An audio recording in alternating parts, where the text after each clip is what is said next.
আগামী 3 মার্চ তোমাদের প্রথম পরীক্ষা এবং নতুন সিস্টেমে সেমিস্টার 2 পরীক্ষা, যার প্রশ্ন করবে স্কুলের শিক্ষকরা। কেমন প্রশ্ন হতে পারে তার একটা অনুমান, অর্থাৎ দুটো মডেল প্রশ্ন, একটা কাউন্সিল, এইচএস কাউন্সিল সমস্ত স্কুলকে একটা প্রশ্ন পাঠিয়েছে। সেই প্রশ্নটা কেমন? এক। দুই, আমাদের এখানের বিখ্যাত যে বাংলা স্যারেরা রয়েছেন তাদের একটা প্রশ্ন, অর্থাৎ দুটো মডেল প্রশ্ন, এবং বিভিন্ন স্কুল কি প্রশ্ন করতে পারে, অর্থাৎ কোন অংশ থেকে কি প্রশ্ন আসতে পারে। সারা পশ্চিমবঙ্গে প্রচুর স্কুল রয়েছে। আমি যে প্রশ্নটা বলবো সেই প্রশ্নটাই সেই স্কুলের বাংলার মাস্টারমশাই সেই প্রশ্ন করবেন এমনটা নাও হতে পারে। তো জেনারেলি কি হয় যে একটা মোটামুটি এরকম প্রশ্ন হতে পারে বলে আমাদের যেটা আইডিয়া, বাংলার শিক্ষকদের যেটা আইডিয়া, সেই প্রশ্ন বিষয়টা তুলে ধরা হচ্ছে। কোনো স্কুল ভীষণ ভীষণ কঠিন প্রশ্ন করতে পারেন, অভ্যন্তর থেকে প্রশ্ন করতে পারেন। তো হয়তো সেক্ষেত্রে দু একটা প্রশ্ন কাজে নাও লাগতে পারে। আরেকটা জিনিস বলে রাখি, তোমাদের এই সিলেবাসটা আমার মনে হয় প্রত্যেকটা স্কুল কমপ্লিট করতে পারেননি। স্কুল বলছি, তুমি অন্য কোথাও না। তো তারা নিশ্চয়ই কতগুলো জায়গা বাদ দিয়ে দিয়েছে যে এই জায়গাটা পড়বে না, এই জায়গাটা পড়বে। তো সেটাকে অবশ্যই মাথায় রাখবে স্কুলের টিচাররা। কোন কোন প্রশ্নগুলো বলেছেন সেটা একটু বেশি গুরুত্ব দেবে। তোমাদের গল্প আছে দুটো, এটা আমি জাস্ট একটা বিষয় বলে রাখি, তো তোমাদের সুবিধা হবে যে কোন জায়গাটা থেকে প্রশ্ন হবে আর কি। অ্যাকচুয়ালি প্রশ্ন তোমাদের প্রশ্ন 5, অর্থাৎ 5 নম্বরের প্রশ্ন পড়বে। সেটা 2, 3, 1, 4 হবে না, 2, 3 বা 3, 2 এর প্রশ্ন হবে। গল্প দুটো গল্প রয়েছে, দুটো গল্প থেকে একটি প্রশ্ন করতে হবে। তাহলে তুমি ঠিক করে নেবে যে ছুটি পড়বে না তেলে না পোতা আবিষ্কার পড়বে, একটা রেডি করবে। কবিতা তিনটে কবিতা রয়েছে, তা তিনটে কবিতা থেকে 3টে প্রশ্ন থাকবে। সেখানে তুমি একটা প্রশ্ন তোমাকে উত্তর করতে হবে।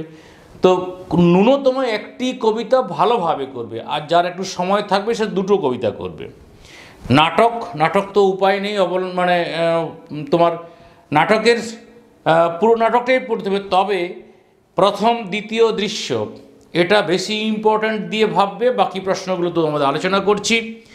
তাহলে 3, 5, 15 গেল। এরপরে রইল পূর্ণাঙ্গ সহায়ক গ্রন্থ। এখানে কিন্তু দুটো প্রশ্ন থাকবে, তাহলে মানে দুটো প্রশ্ন করতে হবে, 4টে প্রশ্ন থাকবে। তুমি বই কেনা, আজব শহর কলকাতা, 25শে বৈশাখ, আড্ডাটা বাদ দিবে। তাহলে 3টে যদি হয় ঠিক করো কয়েকটা প্রশ্ন, তাহলে দুটো প্রশ্নের অ্যান্সার করতে পারবে। আর বাংলা সাহিত্য সংস্কৃতির ইতিহাস এখান থেকে 5 নম্বর পড়বে। তো এখান থেকে ধাঁধা, ছড়া, প্রবাদ, প্রবচন এটা কিন্তু বাদ দেবে না, এটা অত্যন্ত সহজ। আর বাকি যে কোনো একটা অংশ, অর্থাৎ সেটা কাব্য সাহিত্যই হোক, সেটা নাট্য সাহিত্যই হোক, এই অংশটা দেখবে। আর মানস মানচিত্র বা প্রবন্ধ রচনা এখান থেকে একটা থাকবে। এটা তো সহজ, ক্লাস 9, 10 থেকে করে আসছো, এখান থেকে উত্তর করতে আশা করি পারবে। তো এই ছিল একটা প্রশ্নের প্যাটার্ন। আমরা প্রশ্নতে চলে যাই, তো আশা করি ভীষণ ভীষণ কাজে লাগবে।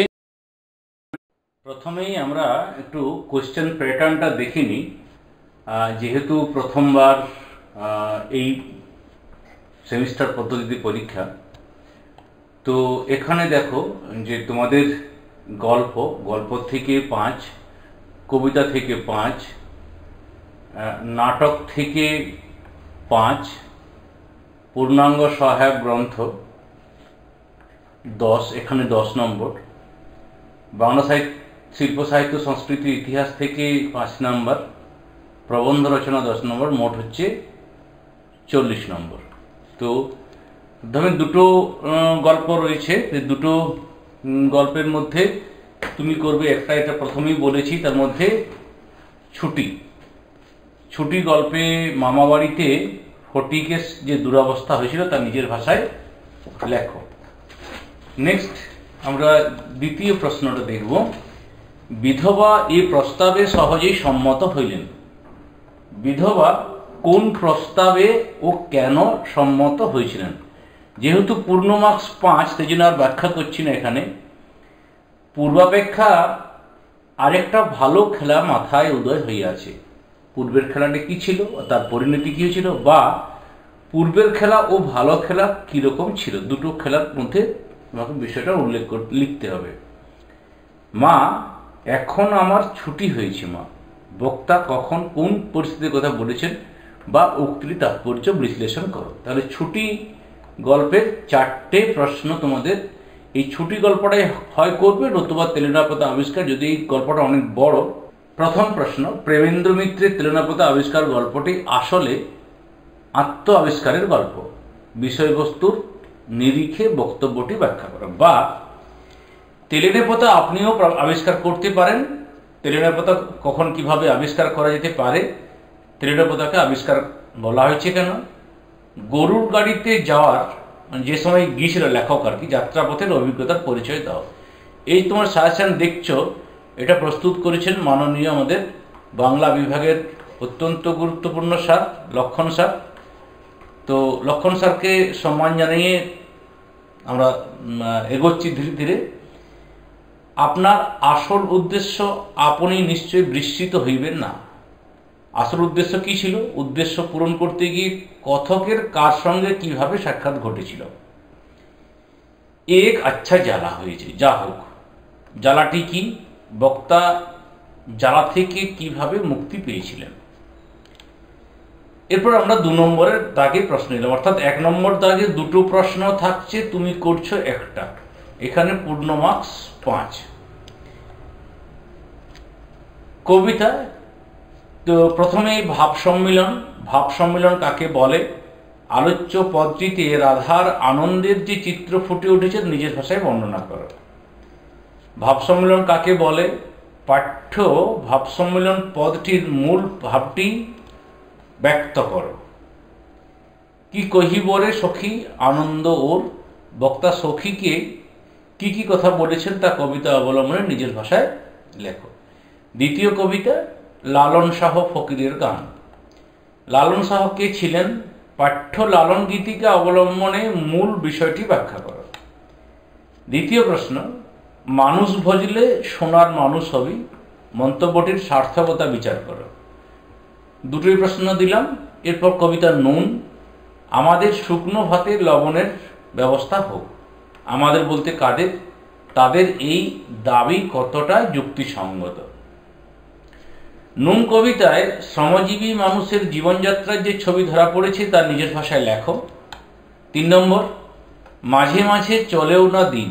মাঝে মাঝে দিন না চলার কারণ কি, এর ফল কি হয়, বা এর মধ্য দিয়ে নিম্নবিত্ত মানুষের জীবনযাত্রা যে ছবি বা চিত্র ফুটে উঠেছে তা নিজের ভাষায় লেখো। আমার দিন চলে যায়। বক্তার দিন কিভাবে চলে যায়। তবে কবিতার অংশ শেষ। এরপরে চলে আসি নাটক। নাটকের বলেছি 2টো পর্ব ভালোভাবে করতে। একটা প্রশ্ন 5 নম্বর মানের প্রশ্ন পড়বে। আগুন নাটকের নামকরণের সার্থকতা বিচার করো। ভাববস্তু আর নামকরণ যদি 2টো করতে পারো তাহলে যে কোনো প্রশ্ন এলেই করতে পারবে। আগুন নাটকে চতুর্থ দৃশ্যে হরে কৃষ্ণ ও মনোমারের সংলাপের মধ্য দিয়ে যে ছবিটি ফুটে উঠেছে নিজের ভাষায় লেখো। আগুন নাটকের প্রতিটি দৃশ্যে খাদ্য সংকটের যে চিত্র ধরা পড়েছে তা লেখো। আগুন নাটকে প্রথম দৃশ্যে যে ছবি ধরা পড়েছে তা নিজের ভাষায় লেখো। সেসব কেলেঙ্কারির কথা আর বলো না গিন্নি। গিন্নির পরিচয় দাও। কেলেঙ্কারির কথা বলতে কি বোঝানো হয়েছে। লুঙ্গি, টিকি, পৈতে, টুপি সব একাকার হয়ে গেছে। কোন প্রসঙ্গে এই উক্তি? কথাটির মানে এই বক্তব্যটির মধ্য দিয়ে বক্তা কি বলতে চেয়েছেন। 7 নম্বর প্রশ্ন, সহসা দোকানের দরজা খোলে। কোন দোকানের কথা বলা হয়েছে? দোকানের দরজা খুললে কি দেখা যায়? এখন বাঁচতে হবে, বাঁচতে হলে মিলেমিশে থাকতে হবে। কোন প্রসঙ্গে এই উক্তির তাৎপর্য আলোচনা করে। তাহলে 8টি প্রশ্ন দেওয়া থাকলো, 2টো প্রশ্ন বা 3টে প্রশ্ন পূর্বে, একটি প্রশ্নের উত্তর তোমাকে করতে হবে। আমরা অবশ্যই শেষে 2টো মডেল প্রশ্ন দেখব। পূর্ণাঙ্গ সহায়ক গ্রন্থ পঞ্চতন্ত্র, এখানে নিশ্চয়ই জানো যে চারটে বিষয় রয়েছে। বই কেনা, আজব শহর কলকাতা, 25শে বৈশাখ, আড্ডা। তো 2টো প্রশ্ন 10 নম্বরের। প্রথমেই বই কেনা, প্রত্যেকটা সৈয়দ মুজতবা আলীর লেখা। মার্ক টুয়েনের লাইব্রেরির বিশেষত্ব কি ছিল? আন্দ্রে ভাবে তার লেখক বন্ধুদের শিক্ষা দিয়েছিলেন। দ্বিতীয় প্রশ্ন, সে কথা পর্যবেক্ষণশীল ব্যক্তি একমাত্রই স্বীকার করে নিয়েছেন। কথা প্রসঙ্গ উল্লেখ করে লেখক কি কি কথা বলতে চেয়েছেন তা আলোচনা করো। চোখ বাড়ানোর পন্থাটা কি? চোখ বাড়ানোর পন্থাটা কি মানে উপায়টি। চোখ বাড়ানোর পন্থা, উপায়, কৌশল, এটা এ প্রসঙ্গে লেখক কি কি বলেছেন। 4 নম্বর প্রশ্ন, গল্পটা সকলেই জানেন, কিন্তু তার গূঢ়ার্থ মাত্র কাল বুঝতে পেরেছি। গল্পটির পরিচয় দাও। তার গূঢ়ার্থ এ লেখক কি বুঝতে পেরেছিলেন। আজব শহর কলকাতা ফরাসি বইয়ের দোকান দেখে লেখকের মনে কিরূপ ভাবের উদয় হয়েছিল। দোকানের ভিতর ঢুকে লেখক কিরূপ অভিজ্ঞতা সঞ্চয় করলেন। এমন সময় সব প্রমাণ হয়ে গেল। কি ও কিভাবে প্রমাণ হলো তা গল্প অবলম্বনের লেখক বা প্রবন্ধ অবলম্বনের লেখক। আজব শহর কলকাতা রচনার বিষয়বস্তু নিজের ভাষায় লেখক। 25শে বৈশাখ প্রবন্ধে সৈয়দ মুজতবা আলী গান ছাড়া রবীন্দ্রনাথের কোন কোন গুণের কথা উল্লেখ করেছেন। তার কাছে কবির গান অসম্পূর্ণরূপে প্রতিভাত হয় না কেন? দ্বিতীয় প্রশ্ন, সুহৃদ শান্তি ঘোষ তার রবীন্দ্রসঙ্গীতে এমন কোনো জিনিস বাদ দেননি। 25শে বৈশাখ প্রবন্ধে শান্তিদেব ঘোষের প্রসঙ্গ এসেছে কেন? তিনি তার প্রবন্ধে কোন কোন বিষয় আলোকপাত করেছেন। 3 নম্বর, রবীন্দ্রনাথ এসব উত্তীর্ণ হয়ে অজরামর হয়ে রইবেন। এইসব বলতে কি বোঝানো হয়েছে? গানের জন্য অজরামর হয়ে রইবেন কিভাবে? শেষ প্রশ্ন 4 নম্বরে, মানে এইটার, নটরাজের প্রত্যেকটি অঙ্গভঙ্গির মতো রবীন্দ্রনাথের গানের প্রত্যেকটি শব্দ নটরাজের সাথে রবীন্দ্রনাথের গানের তুলনার কারণ আলোচনা কর। আড্ডা থেকে 2টো প্রশ্ন, তোমরা পারলে করবে, নাহলে করো না।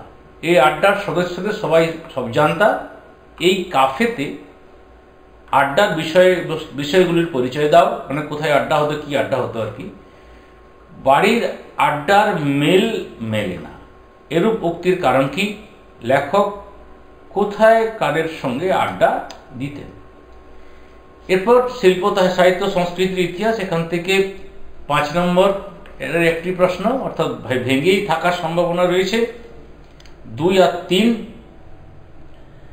তো এখানে অনেক বিষয় রয়েছে, তোমাকে 2টো বিষয় বেছে নিতে হবে, ঠিক আছে?